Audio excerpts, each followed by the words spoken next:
അള്ളാഹു ഒരാൾക്കും തണൽ കൊടുക്കാത്ത പ്രത്യേകമായ കാലത്ത് മഹ്ശറിൽ എരിപൊരി കൊള്ളുന്ന ചൂടിൽ തണൽ വിരിച്ചു കൊടുക്കുന്ന കുറച്ചു വിഭാഗം ആളുകളെ എണ്ണിയപ്പോൾ അല്ലാഹു സുബ്ഹാനഹു വ തആല അവന്റെ റസൂലിലൂടെ നമുക്ക് പഠിപ്പിച്ചു തരുന്നത് അതിലൊരു വിഭാഗം ആളുകൾ വശാബുൻ നശഅ ഫീ ത്വാഅത്തില്ലാഹ്, അള്ളാഹുവിനെ അനുസരിച്ചുകൊണ്ട് എല്ലാവരും ധിക്കാരികളായി ജീവിക്കാൻ മനസ്സ് കാണിക്കുന്ന ആ ഒരു പ്രായത്തിലും റബ്ബിനെ ഭയപ്പെട്ടുകൊണ്ട് ജീവിതത്തെ ക്രമീകരിച്ച യുവാക്കളുണ്ടോ, യുവതികളുണ്ടോ, അവർക്കായിരിക്കും നാളെ അല്ലാഹു സുബ്ഹാനഹു വ തആല തണൽ വിരിച്ചു കൊടുക്കുക എന്ന്. അതുകൊണ്ട് തന്നെ ഈ പ്രായം എന്ന് പറയുന്നത് മനുഷ്യ ജീവിതത്തിലെ ഏറ്റവും വലിയ അനുഗ്രഹമാണ്. ആ അനുഗ്രഹത്തെ പരമാവധി ഉപയോഗപ്പെടുത്തണമെന്നാണ് ഇസ്ലാം പഠിപ്പിച്ചു തരുന്നത്.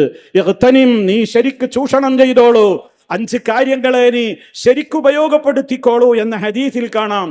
ശബാബക, നിന്റെ യൗവനത്തെ നീ ഉപയോഗപ്പെടുത്തിക്കോ. ഖബ്ല ഹറമിക, ഒന്നിനും കഴിയാത്തൊരു കാലം വാർദ്ധക്യം തൊട്ട് പിറകിൽ വരുന്നുണ്ട് അതിന്റെ മുമ്പേ. മാത്രമല്ല ഈ അമാനത്ത് മഹ്ശറിൽ ചോദിക്കപ്പെടും എന്നും നബി സല്ലല്ലാഹു അലൈഹി വസല്ലം പറഞ്ഞു.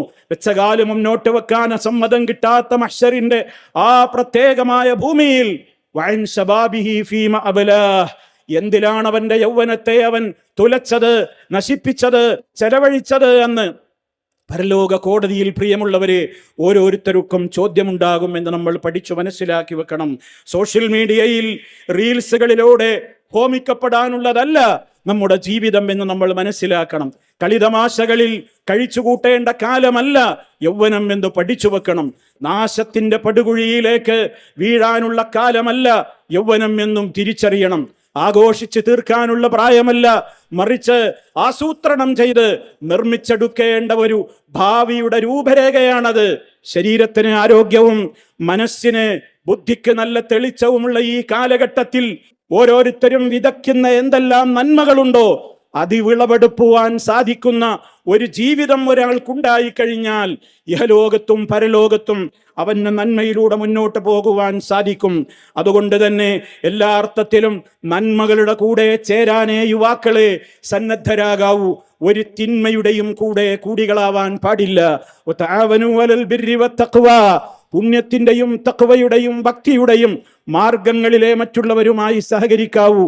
വലാ തആവനൂ അലൽ ഇസ്മി വൽ ഉദ്വാൻ, പാപവും കുറ്റകരവും ശത്രുത വളർത്തുന്നതുമായ കാര്യങ്ങളിൽ ഏർപ്പെടാൻ പാടില്ല എന്ന്. സർവനന്മകളിലും ഉന്മേഷപൂർവം മുന്നോട്ട് പോകുന്നതോടൊപ്പം യുവത്വം തിന്മകളിൽ ചെലവഴിച്ചതിന്റെ പേരിൽ വാർദ്ധക്യത്തിൽ ഖേദിക്കുന്ന ആളുകളുടെ വാക്കുകളിൽ നിന്ന് യുവാക്കൾ പാഠം ഉൾക്കൊള്ളണം. ഞങ്ങളുടെ നല്ല കാലം കഴിഞ്ഞല്ലോ എന്ന് വിലപിക്കുന്ന എത്രയോ